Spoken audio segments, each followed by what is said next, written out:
Didn't it feel good to laugh? It reminds me of when I was in the first grade. I remember it because it was the second year I was in the first grade.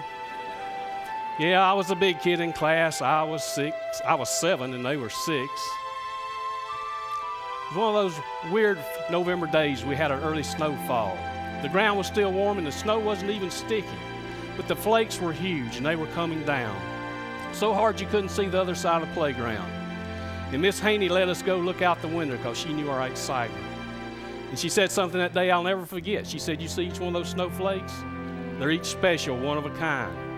But yet they all have something in common. They all have 6 sides or 6 points.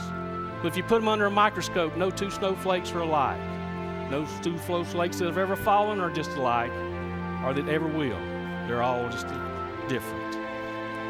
Miss Haney was a special lady. She said each one of those snowflakes is unique, special, one of a kind, just like you. They're all handmade.